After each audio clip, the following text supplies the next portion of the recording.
protesters. Past 4 years, we've had a president who's made his contempt for our democracy, our Constitution, the rule of law clear in everything he has done. He unleashed an all-out assault on our institutions of our democracy from the outset. And yesterday was but the culmination of that unrelenting attack. No one can tell me that if had been a group of Black Lives Matter protesting yesterday, they wouldn't have been treated very, very differently than the mob of thugs that stormed the Capitol. We all know that's true, and it is unacceptable. And today, that was the president-to-be making a powerful statement that if it was Black Lives Matter, things would have been different.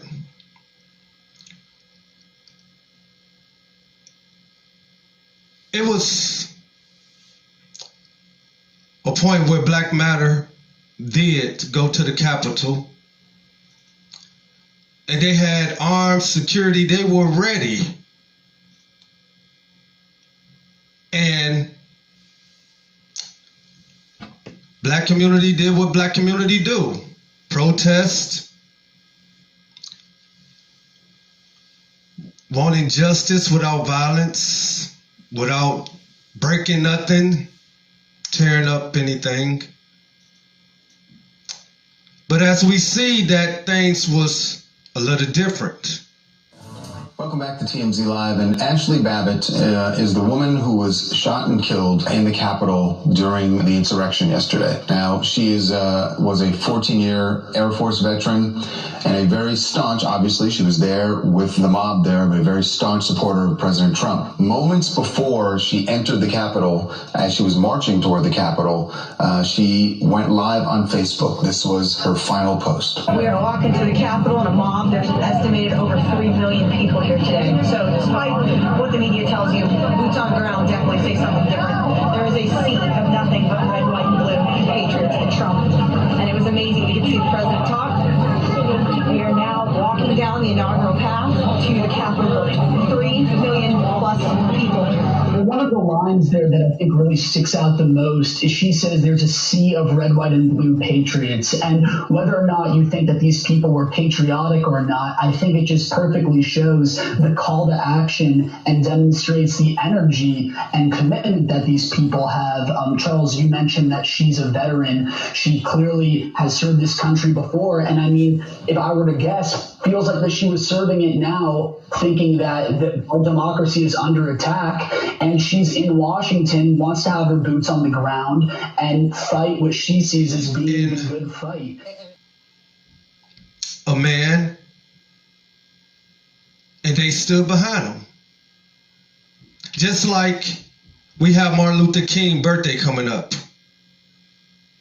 He marched for our freedom, equality.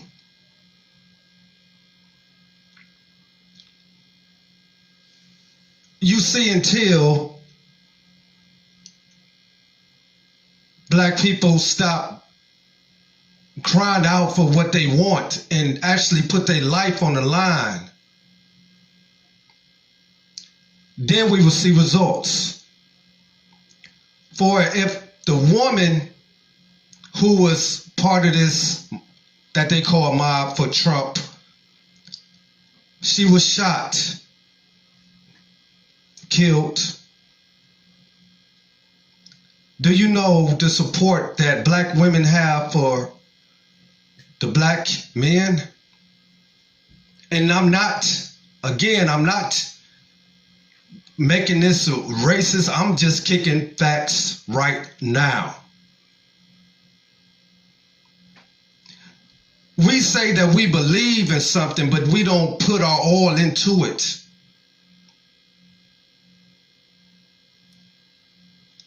If it's something I truly believe in, I'm backing it, dude.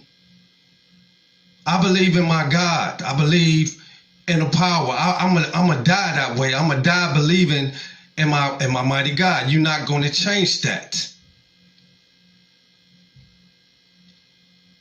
You rape our babies,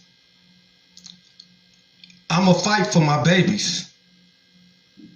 If you rape our women, I'ma put on my bulletproof vest.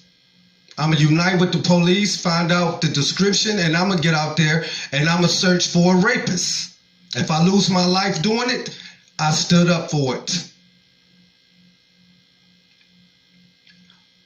Black men can be in the neighborhoods and talk about killing Pookie. I'ma kill Ray. But when it's time to stand up for something that means something, they back down. So what we witnessed was people that stood together and they took over. Now, I want to say to people who might think that they might try it another time, that it would never happen again. For they would now be more prepared for the next mob. Because it's not over with, ladies and gentlemen. But what this should teach us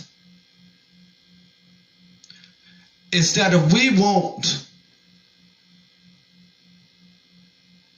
stand up and have in our heart that we would die for something that we believe, then we would never get no further than where we at. You might dislike what I'm saying right now, but look, I lived a long life. I shouldn't even have to be living in this time where we still repeating the same BS.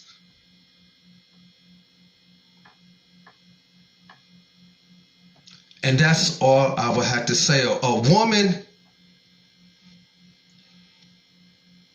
fought for something and lost her life. And here we are as black men who look at our black women as nothing but strippers, freaks, baby mamas, and not knowing that we need our women. Women is the key to the world, man. And like I said, if a man don't have a daughter, if a man never raised a baby girl, then how in the hell can he respect a woman? I'm yours truly, the WALT G Love, y'all. I just wanted to say my input.